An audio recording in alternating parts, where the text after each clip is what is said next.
Idang deva purnata gopala balam sadame manas yavi rastam kimanyai.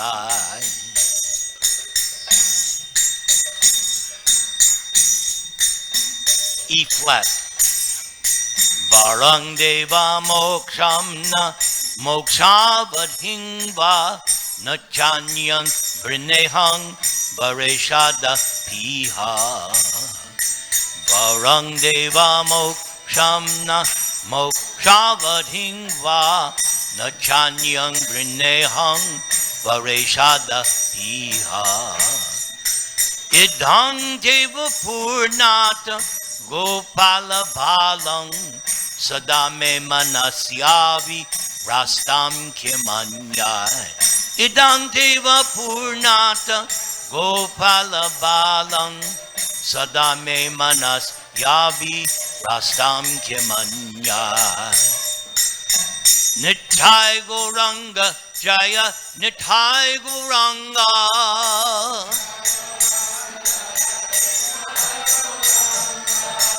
Nithai Goranga Goda Hari.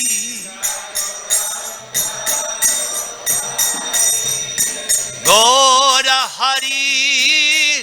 Goda Hari.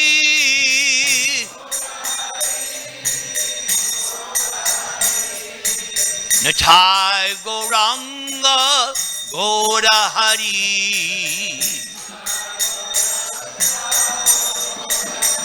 Hare Krishna, Hare Krishna, Krishna Krishna, Hare Hare, Hare Rama, Hare Rama, Rama Rama, Hare Hare.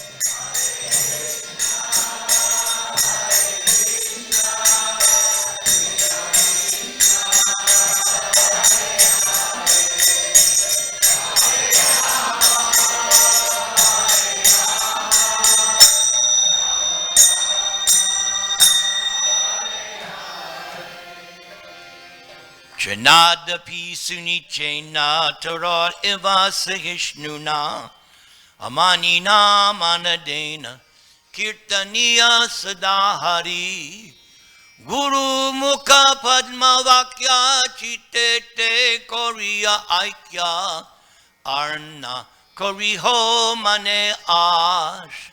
Welcome to what I call the happiest place on earth. So, where is the professor? Is he here? There you are. Professor, I have to mention, I like what you quote there in your email, a song. I'm just a soul whose intentions are good. Oh Lord, please don't let me be misunderstood. When I said that, when I saw that, I said, oh, good.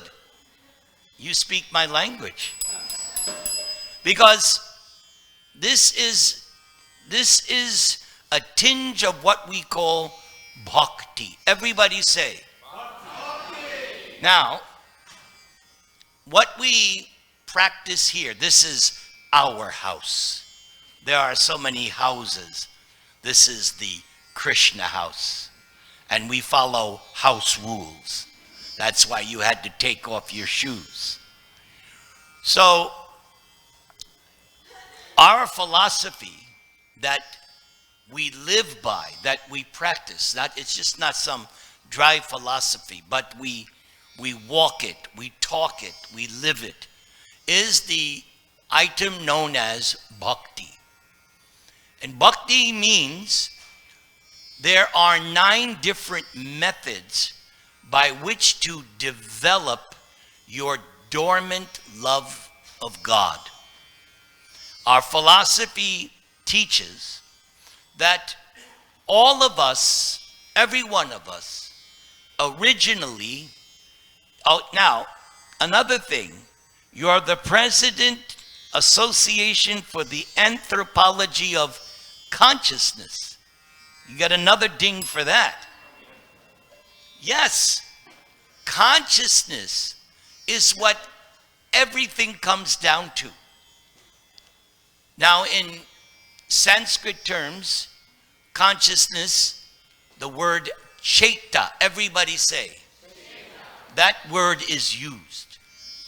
And our philosophy stipulates, I have a consciousness, you have a, and our consciousness is individual.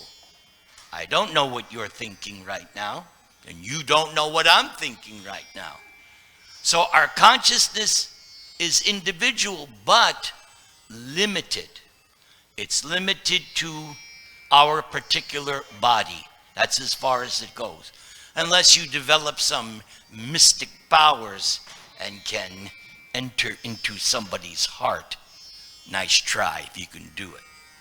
But basically, each one of us has individual consciousness. But our consciousness comes from an original consciousness. And that original consciousness, God, or in our house, what do we say? What do we say? What do we say? Very good. So the example is given, sun and the sun ray. The sun is the source of the sun ray, not vice versa. The sun ray does not create the sun, but the sun exhibits the sun rays, and their existence is simultaneous. So in the same way, and the Prabhu mentioned our main book, Bhagavad Gita. So in the Bhagavad Gita, we understand that we are all part and parcel of Krishna. And the example of the sun is great. The sunshine is not independent from the sun, but in quality, they're exactly the same. So, the first thing you learn in Bhagavad Gita is the difference between the car, between the clothes, between the body, which you see in the mirror, but that ain't you.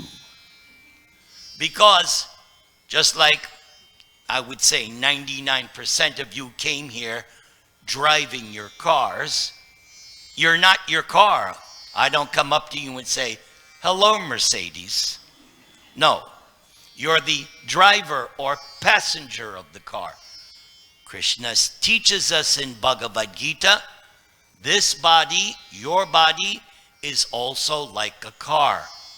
And we are either the driver or passenger, depending on your angle of vision. So there's a distinction between the owner of the body and the body. So that owner of the body is eternal. In Sanskrit, we say the word Atma. Everybody.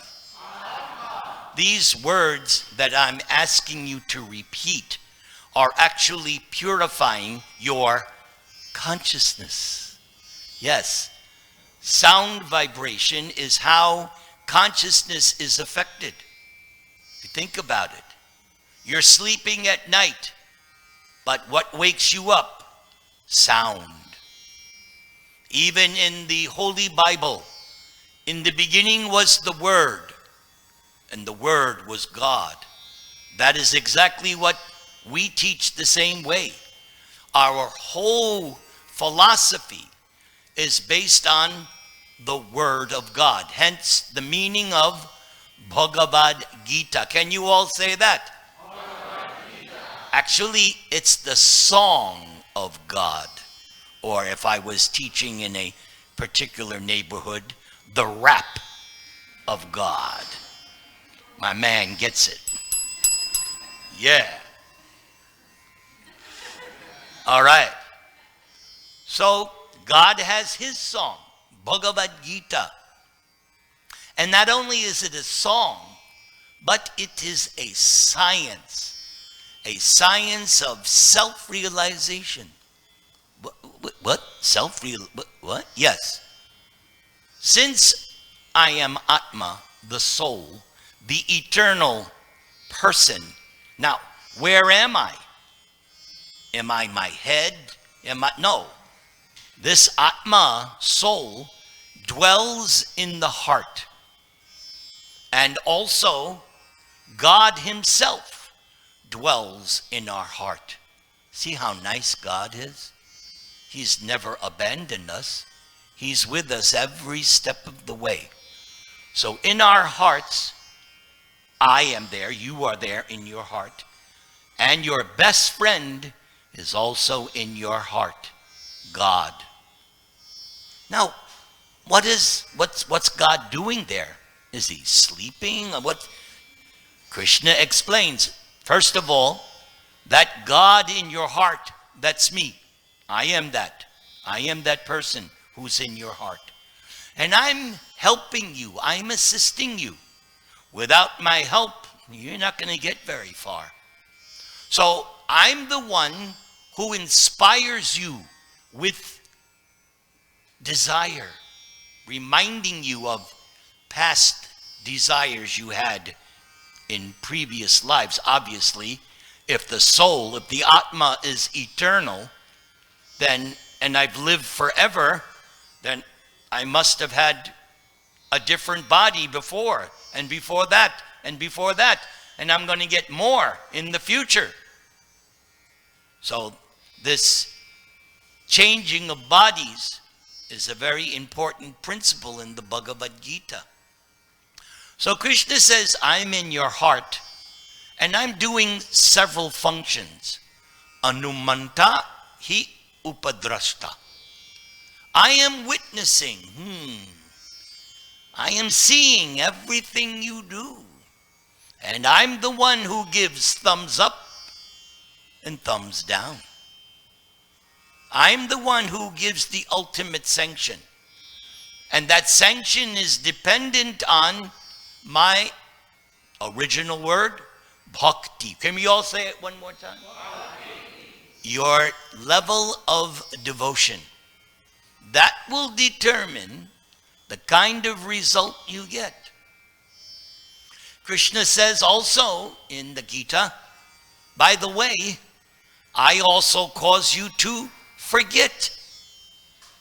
Yes, forgetfulness proves that we're not God himself. We're part and parcel of God.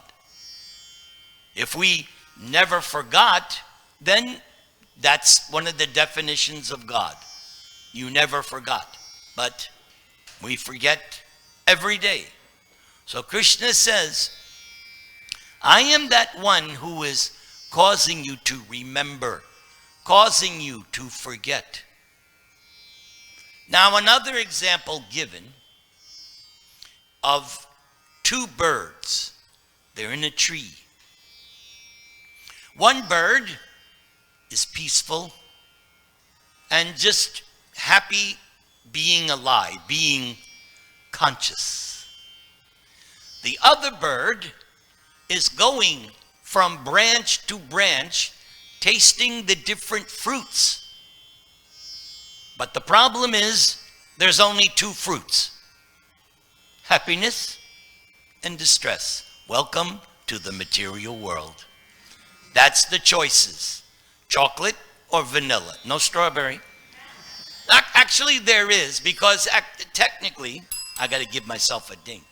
Technically, strawberry would be a mixture of pleasure and pain. So yes, there are three. You say three fruits: pleasure, pain, and combination.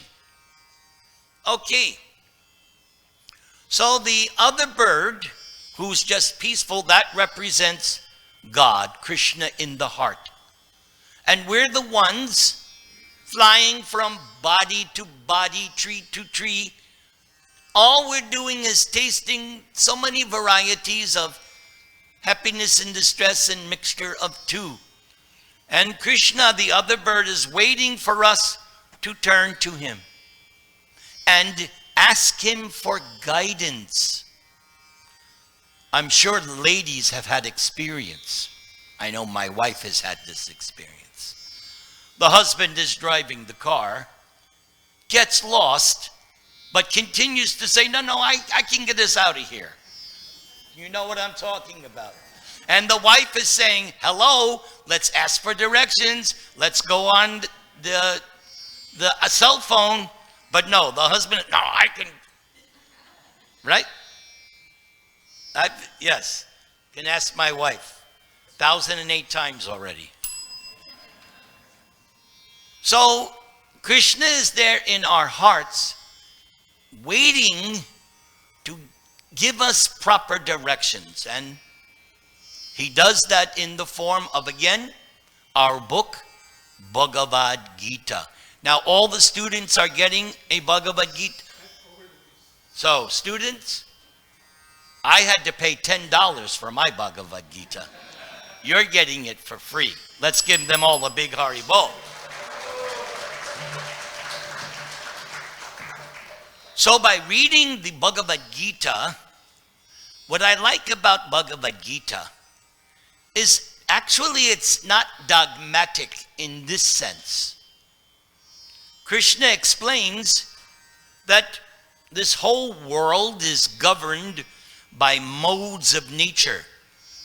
3, goodness, passion, ignorance. And then Krishna very nicely explains, okay, if you act in the mode of goodness, you can expect a predictable result, such as peacefulness, happiness, intelligence, advanced consciousness, health, wealth, wisdom. But then there's the mode of passion.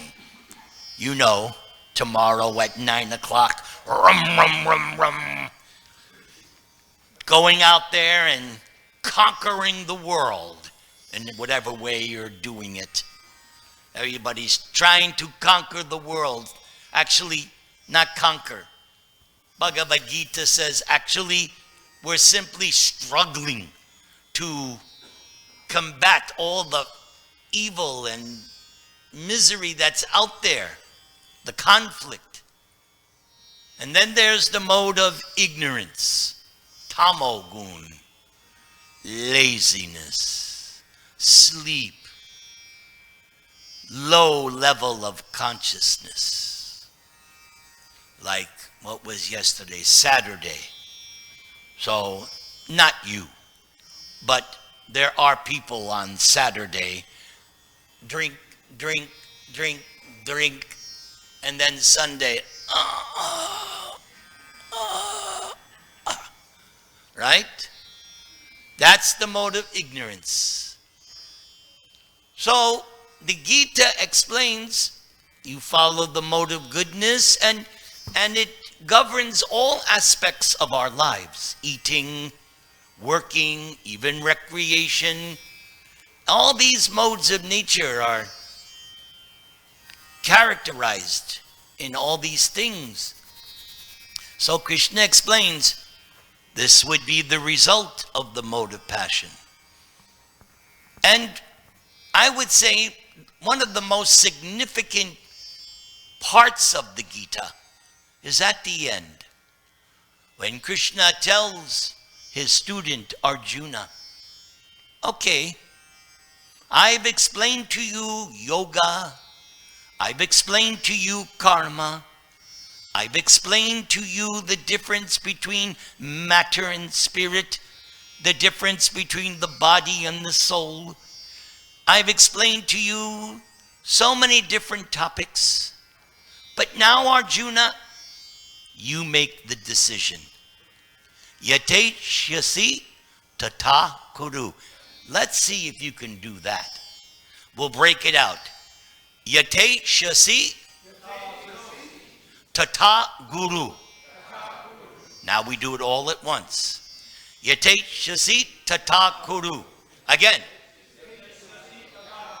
Not bad, not bad. my musician devotee friend, Tatikshava Karunaka, he has a song that he translates. It's up to you what you want to do.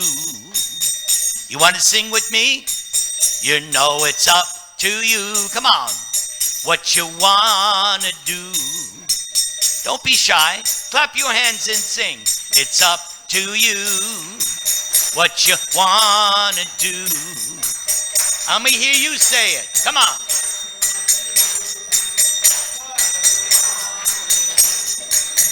Little louder. Let's all do it. It's up to you what you want to do. In other words, Krishna has given us free will. It's minute, but there is still free will. You can choose chocolate. You can choose vanilla, strawberry, or you can transcend and choose, everyone say, Amrita. Amrita means deathless nectar. Yes. That is what's being offered in this movement. Deathless nectar. Nectar for your ears. How do you like the lecture so far? Right? So it's nectar for your ears. Earlier, you were participating in the chanting and you were listening. And you saw how we... Now, I want to make just one point. Do not think we are worshiping idols. Do you worship idols? No, I don't worship idols. We worship God. Now that in itself would take another 2-hour lecture. But I'm also hungry. I haven't eaten all day. But just suffice it to say, we're not idol worshipers. We're God worshipers. Because we recognize, again, we all come from God. We are all God's children. Why should we fight? We're all God's children. Group hug. We're all God's children. We should get along. And when you become a devotee of Krishna, that is actually how you see and how you feel and how you view everyone.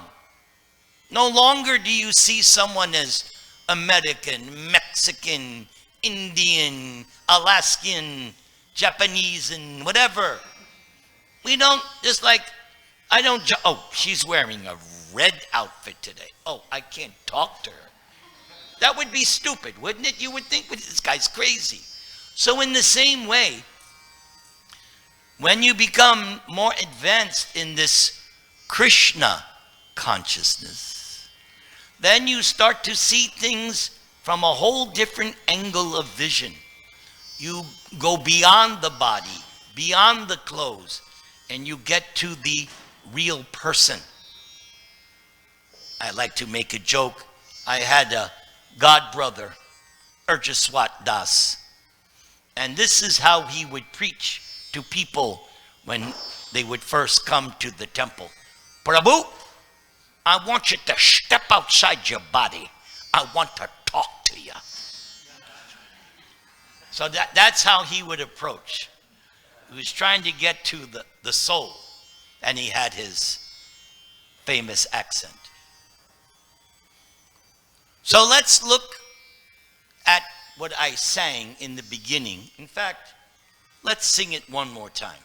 And I have my expert drummer, and I have my harmonium player, Jai. Wait, I need, there we are.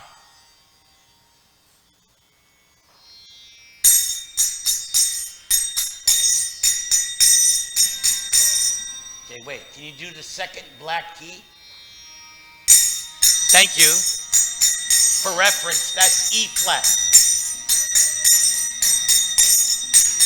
By the way, this is Radha Mohini Devi Dasi, and she has been my best student since she was what, 7, 8 years old?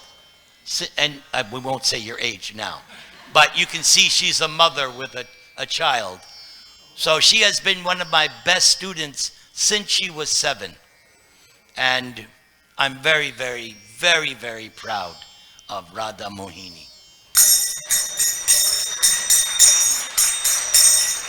Varang deva moksham na mokshavathingva na chanyang vrinehang vareshada piha.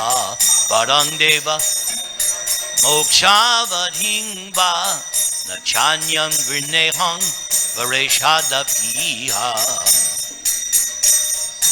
Idang deva purnata gopala balang sadame manasyavi rastam kim anyay. Idang deva purnata gopala balang sadame manasyavi rastam kim anyay. So it was mentioned that today is the beginning of the most sacred month in the year for worshippers and devotees of Krishna, the month of Kartik, the month of Damodara, which depicts a special pastime, Leela, that Krishna performed 5,000 years ago. This is a diorama.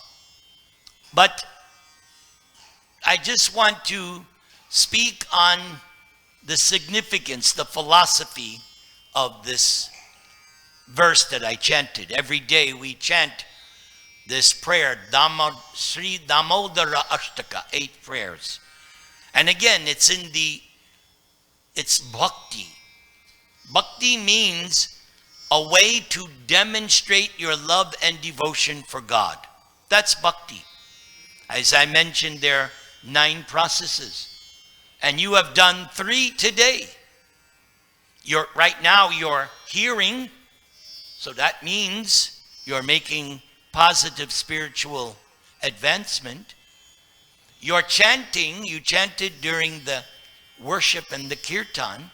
And because we were doing the arati or worship, you were doing a 3rd item of devotional service. Now, I have added, now this is unofficial, but the Shastras state there are 9 items of bhakti, but I've added a 10th. Shh, don't tell anybody. It's between us. The 10th item is called prasadanam. And prasadanam means relishing the food offered to Krishna, which is coming up. What time is it? Oh, 19 minutes. Can you hold on? Can you hold on? Just 9. And you will, I'm not going to tell that story. But I'm telling you, the first time I had prasadam, I had an out-of-body experience. And actually, that was the thing that convinced me, yep, I'm dedicating my life to this because nobody else has this kind of food. All right, let's look at the translation of this song. Perhaps you would respond with me. Respond. O Lord, although you are able to give all kinds of benedictions, I do not pray to you for the boon of impersonal liberation, nor the highest liberation of eternal life in Vaikuntha. Nor do I want any other boon. O Lord, I simply wish that this form of yours as Bala Gopala in Vrindavan may ever be manifest in my heart. For what is the use to me of any other boon besides this? So this prayer is so elevated that perhaps maybe you're thinking, wait, this is too much. But let's hear it. Let me explain it to you. So, first of all, this diorama, that is Bala Gopala. That is Krishna revealing his form as a young child, Bala. And there is his mother, Yashoda. So in our movement, everything is personal. God is a person, and he has a mother. And sometimes he's naughty. And sometimes his mother has to chastise him. But this is Bala Gopal that was mentioned in the song. So normally, for most people, God is their order supplier, those who are religious. They view God as almighty, all-powerful, and because they have some tinge of devotion or bhakti, they are able to approach God, but they are seeking some material benediction. So that's what you would say is the lowest level of religiosity. You recognize God, you are feeling to approach him, and then you're asking something material for your material existence. But the author of this song, look what he says. Lord, I know you were able to give all kinds of benedictions. Of course, right? If God is all powerful, what can he not do? By very definition, God has to be that person that can do anything, even that which is inconceivable. That's the real definition of God. So the author is saying, I know this. And you know what? I do not even want liberation. Now, for many people, salvation or liberation, that's their ultimate goal of religion. Once they get past their material needs, then if they can advance further, then they come to that stage of, I would like to be liberated. I would like to be emancipated. I would like to be completely saved. And the author of this song says, no, I don't care about that. And then he goes even to the extreme.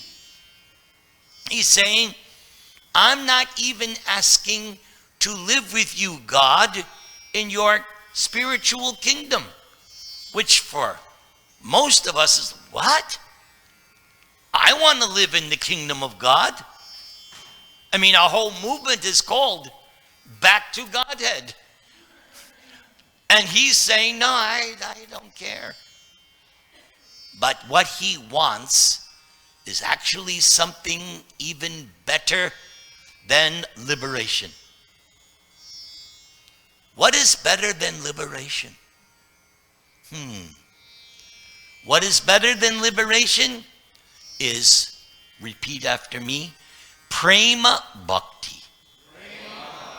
Not just love and devotion, but ecstatic, spontaneous love and devotion. Professor, you look like you're in my age. You were from the 60s? You experience, yes. I knew I liked him. If you didn't live in the 60s, then it's hard for me to relate to you. That's a joke. Don't quote me on that. So in the 60s, if I may be so bold, what was my favorite song? All you need is love. All you need is love, love. Love is all you need. But there was a problem. I didn't find it with Dina. I didn't find it with Michelle. I didn't find it with Linda. I was looking for eternal love, but what's happening instead was my achy, breaky heart. So, Prabhupada, his early preaching was, and this was another philosophical hammer in the nail for me.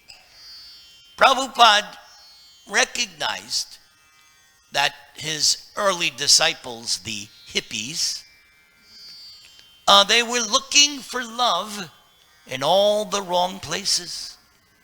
So Prabhupada wrote very nicely that loving propensity will always be frustrated until you repose it in Bala Gopal, in Krishna, in God. When you repose your loving propensity with Krishna, that not only will you realize love yourself, but you will have love for everyone. Now this was a real, okay, I like what this guy is writing. I like this Prabhupada. I like it. So prema bhakti, spontaneous loving devotion. Just like anyone who knows me, Radha Mohini can tell you. If there's nice prasad, spontaneously I'm attracted. I just, oh, prasad, let's go. Or another example that's given in our Shastras, the automatic attraction of a young boy for a young girl. I'm sure you've experienced that, right? You don't go to school for that. It's just, it's natural. So, when we come to the platform of Krishna consciousness, you start to develop little by little your dormant love of God. And like anything, like I'm a musician. I'm a self-taught musician. So how did I get better? Practice, practice, practice, practice, practice. And you, little by little, the drum too, right? The more you play, the better you play, right? Yes. So the more you practice this bhakti, loving service, then you become more and more and more pure, more, and little by little it becomes spontaneous. I can say, in honesty, when it comes to an opportunity to speak in the microphone, I'm spontaneous. I love to hear the tone of my voice. But at least it's being used for a good reason, right? I could be in the bar. My baby done left me. That's where I would be if I wasn't doing this. So Krishna saved me from that life. Actually, I wouldn't be alive right now. I would have died 40 years ago. Krishna saved me many times. So what this author of this song is saying, he doesn't want anything from the Lord other than this scene that you see here. He wants this scene to be always envisioned in his heart. For instance, right now I can close my eyes and I can go back to times when I was with my spiritual master. Or I can close my eyes and envision my various trips to India, like when we went that one time. If I just close my eyes, various scenes come into view. So the author of this song is asking, my Lord, all I want is this scene to be ever in my heart. He says, that's the benediction. That's sufficient. This is called pure love of God. And this is what this movement is espousing. You can go to any church or temple or mosque. Everyone has their rituals.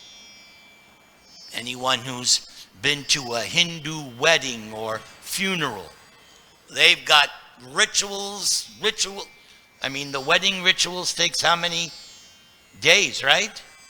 Some communities, they do it for like 2 weeks. But the rituals are not the ends in themselves. The rituals are a means to an end, and the end is developing your own loving relationship with God in your heart. You have an individual, unique relationship with Krishna. Yes, you do. That is our philosophy. Now, what is that eternal service? What am I meant to do for eternity? That is why we do what we do. We chant, we pray, we work, we serve, we study, everything we do in this movement is to come to that point of understanding and entering into that eternal relationship of loving service to God. If this concept of developing your dormant love for God, if this concept is appealing to you, then that is the greatest benediction you have gotten in your life. And I hope you get that. I hope you get it today.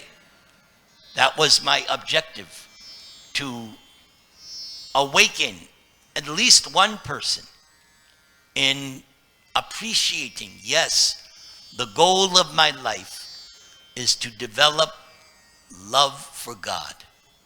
Thank you very much. We shall chant a little bit, and then class will be dismissed.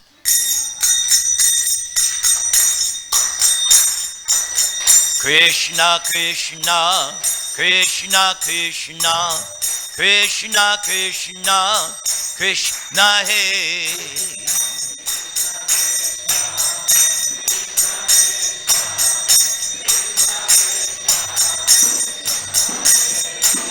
Krishna, Krishna, Krishna, Krishna, Krishna, Krishna, Krishna, Hey.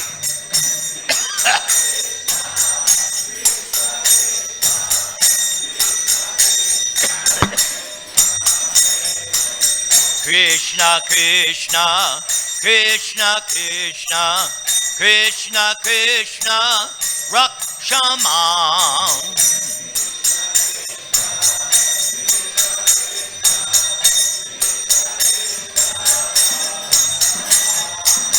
Krishna, Krishna, Krishna, Krishna, Krishna, Krishna, Pahimam.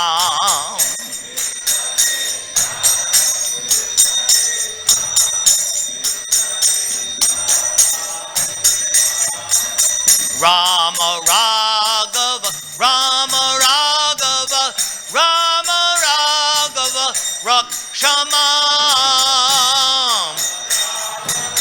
Jai Haribol.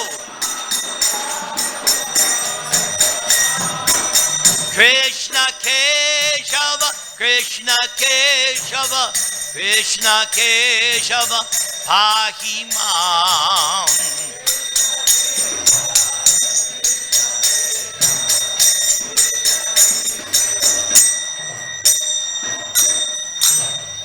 So it seems that most of the students have left, but you get more blessings. So just final thoughts. Today starts the month of Damodar, the month of Kartik.